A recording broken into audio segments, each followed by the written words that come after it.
Thanks, James, and a welcome to everybody. Certainly, congrats to everybody for being here. All players that are here at our camp are on our 50-man protected list and have earned their way onto that list either via the Bantam draft or being listed throughout the last year or so. So to the players, congratulations. To the players and their families, thank you for being here. We understand that the investment and the commitment to be here is part of the commitment of your son and his opportunity with the Warriors and his development and in the big picture getting better. So welcome and thanks to everybody for being here. In terms of the goal of this camp, and this is, we feel that this is certainly a very important part of what we do in terms of our relationship with our young players and their families, them getting to know the organization and learning about what it takes to be a Warrior. And certainly the orientation component is vital, that the families are here. For a number of you, it's your first time with the hockey club, and certainly at 16 or 17 years old, when your sons come to Moose Jaw to play, we want to make sure that you're comfortable with the environment, the people, what we do academically, our billet program, the community. All those things are vital. So the orientation of getting to know our hockey club, the parents' luncheon at Vanier High School on Saturday, getting to know everybody there, our academic advisor, our billet coordinator, is certainly a big part of what we want to accomplish and what our goals are this weekend. The players' development, both on and off the ice, is certainly a huge component of this weekend. Understanding to be able to use the hockey club as a resource.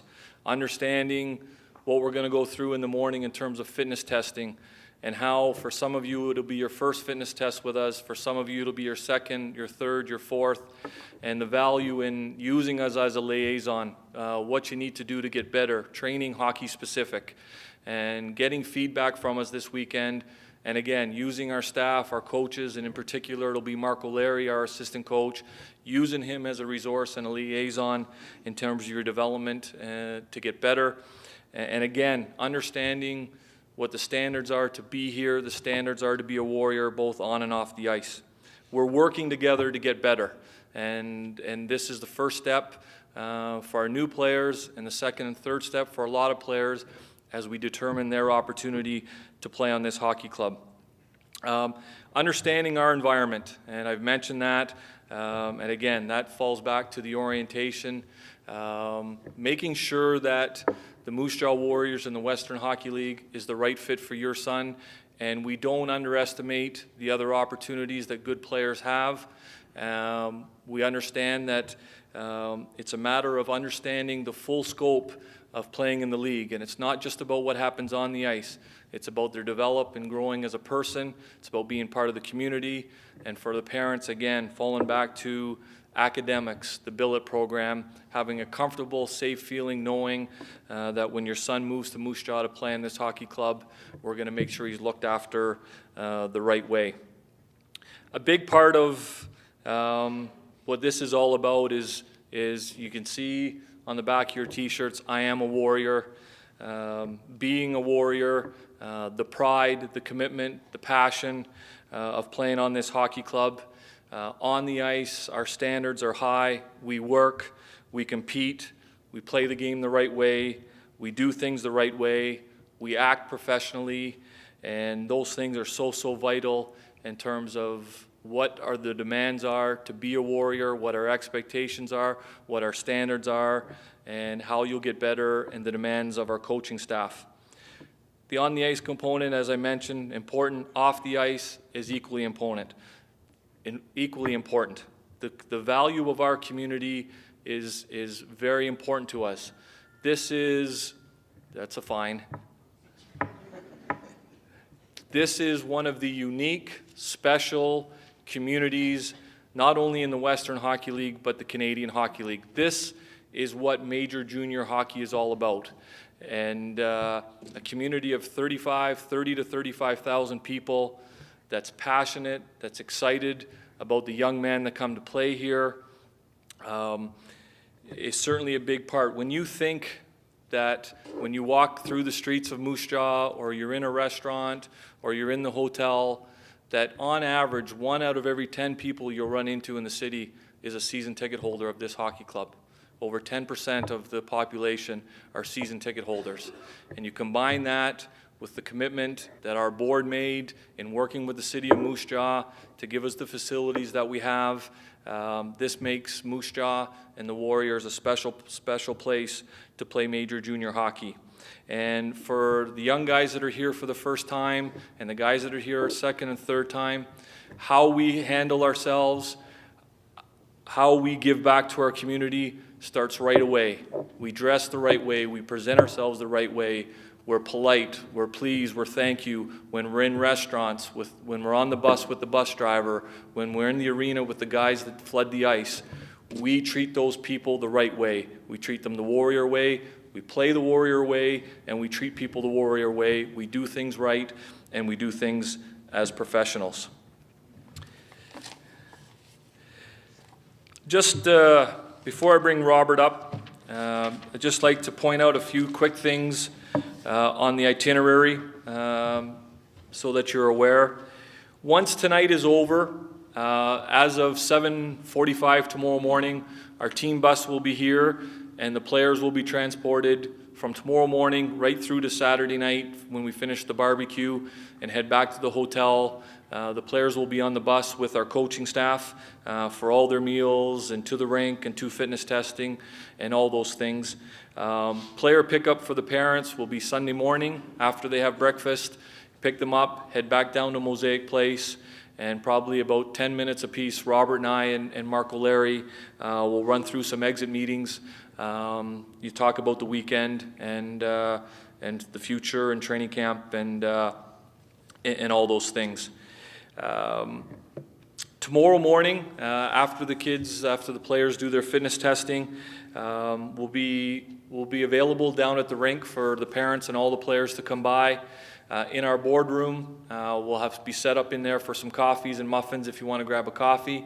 And we'll do a tour of Mosaic Place, a tour of our dressing room, see our facilities that we're very, very proud of. And so we'll do that tomorrow morning.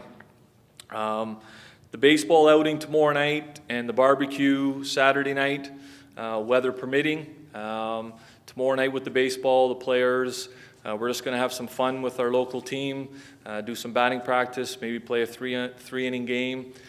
James, who sits on the board of the Millers, put that together for us. We'll do some batting practice, see if you guys can pop some balls out of the stadium downtown, and have some fun with that. And then finally, in terms of the parents' luncheon, on Saturday we'll be at Vanier High School. All the information is in your package in terms of where everything is. There's also a map to get out to Mike Vandenberg's place out at Buffalo Pound for the social on Saturday night. And we'll have lunch on Saturday, and you'll meet the vice principal of Vanier. You'll meet our academic advisor. We'll have some billet people there, our billet coordinator, Sue Ray, and share with you how we handle the players off the ice in terms of those very valued components of our hockey club.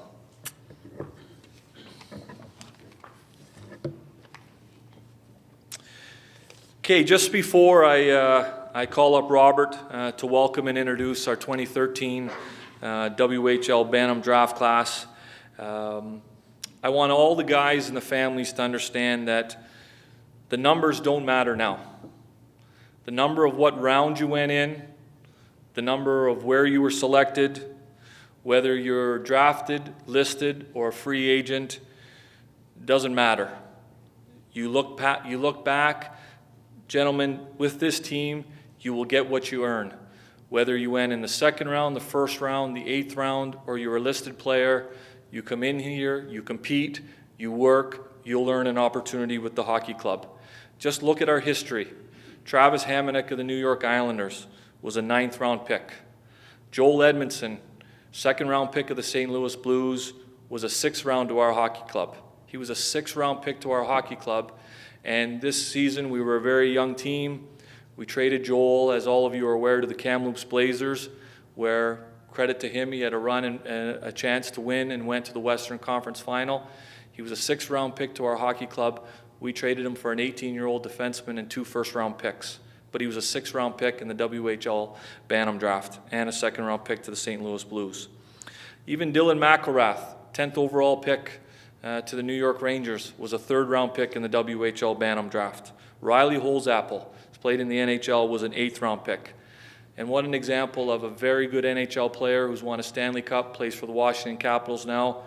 We drafted Troy Brouwer in the 7th round.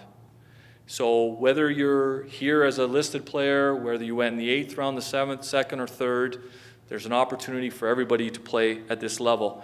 And you don't have to look much closer than what went on in our 2009, 2010, and 2011 drafts.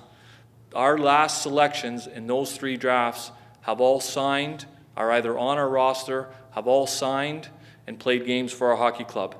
Tanner Eberle, 7th round. Justin Pollock, 8th round. Brandon Del Grosso, 9th round. So those are tremendous examples of it doesn't matter. It all starts with you. It all starts with development. It all starts with work ethic and working hard. So don't get caught up in where I went in the draft or comparing yourself to this guy and that guy sign. Look after only what you can control. And you can control how you work, how you get better, and your commitment to the game, and your commitment to our hockey club.